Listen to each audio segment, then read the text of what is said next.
अब तुम मेरा पीछा क्यों नहीं छोड़ देते? सागर साहब, क्या क्या फरमा रहे हैं आप? माफ कीजिएगा, मुझे गलतफहमी हो गई थी। मुझे मालूम है आपके पास मुझे ऐसी पता नहीं कितनी लड़कियों के फोन आते होंगे। जाहिर है आप चिढ़ जाते होंगे, है ना? नहीं, ऐसी कोई बात नहीं। आपकी आवाज़ सुनकर तो बहुत खुशी होती है मुझे। सिर्फ आवाज? जी? मुझसे मिलकर यकीन है आपको कोई खुशी नहीं होगी? बस जाने क्यों डर सा लगता है मुझे।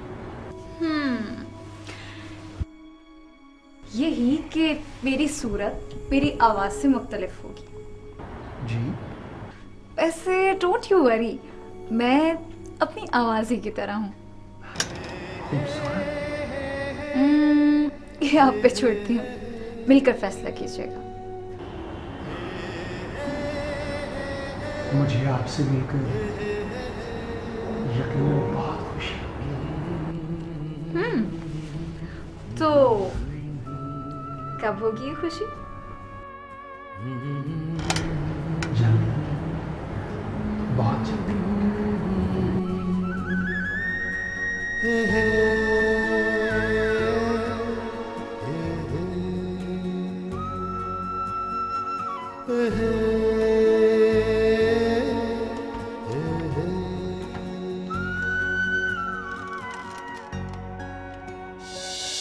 रोजाना, जी पापा। मुझे आपसे एक मशवरा करना है। कहिए।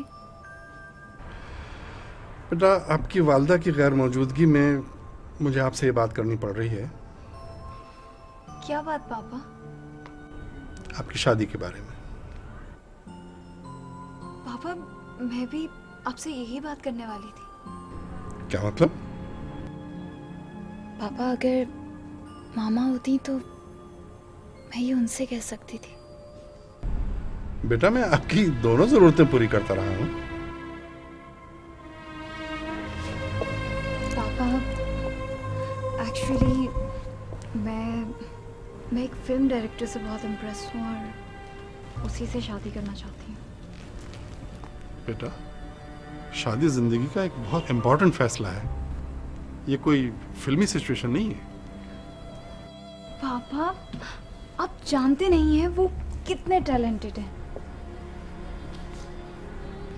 उनकी हर फिल्म देखने के बाद मेरा एतकाद और बढ़ता चला जाता है। मिली हो? जी जी नहीं। ये जी और जी नहीं दोनों कैसे हो सकते हैं? पापा, उनको मिलना ना मिलना इतना अहम नहीं है। पापा, उनकी बातें सुनकर ऐसा लगता है वो बहुत आगे जाएंगे। वो इतना आगे जाने की सलाहियत रखते हैं कि मैं अपने आप को उनके आगे कुछ भी नहीं समझती हूँ। बेटा, उनसे मिले बगैर तुमने इतना बड़ा फैसला कर कैसे लिया? फैसला तो आपने करना है पापा। मैंने तो उनसे मिले बगैर उनको अपना मान लिया है। मगर कैसे भाई?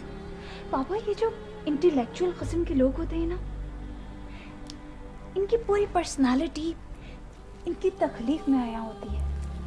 ये शायर, अफसाना निगार, मुसव्विर अपने फन से पहचाने जाते हैं। पापा, इनमें एक करिश्मा होता है, ये मुंह लेते हैं। मगर इसमें धोखा भी खाया जा सकता है। पापा, अगर कोई अदाकार होता तो ये अंदेशा वाजिब था, क्योंकि वो अपने हर रोल में एक नई जिंदगी गुजारता है। मगर बेटा, कहीं ऐसा तो नहीं है कि वो उसकी नजर तुम्हारी दौलत पे हो? नो पापा, उसे तो मालूम भी नहीं है कि मैं कौन हूँ। तुम उससे पहले मिल क्यों नहीं लेती? कम से कम उसके बैकग्राउंड का कुछ तो पता होना चाहिए। वो सब मैंने पता कर लिया है पापा, या आप मुझ पे छोड़ दें।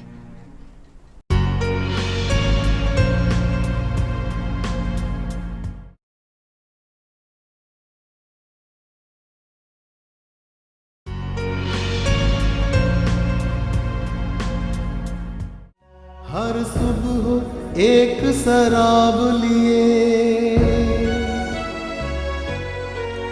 जब नींदे टूटे ख्वाब लिए,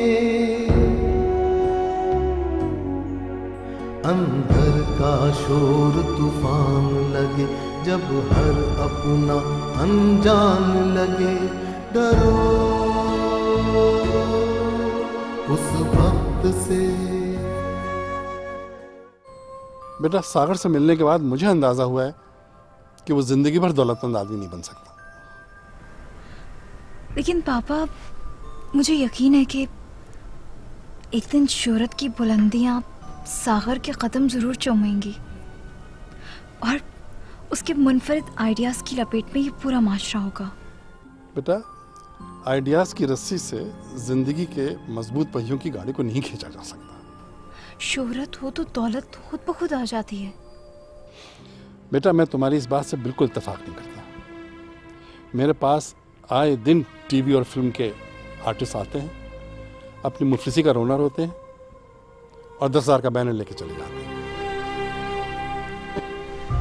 मगर पापा, सागर अदाकार नहीं है, वो तो अदाकार बनाते हैं। और पापा, बनाने वाला कमजोर नहीं होता। हम दौलतमंद तो हैं, मगर इस माशरे में हमारी पहचान नहीं है। और मुझे ऐसा लगता है कि सिर्फ और सिर्फ सागर के आइडियाज ही मुझे शोहरत दे सकते हैं। पापा, सागर का हर नया आइडिया मुझे एक नई पहचान देगा, बिलीव मी।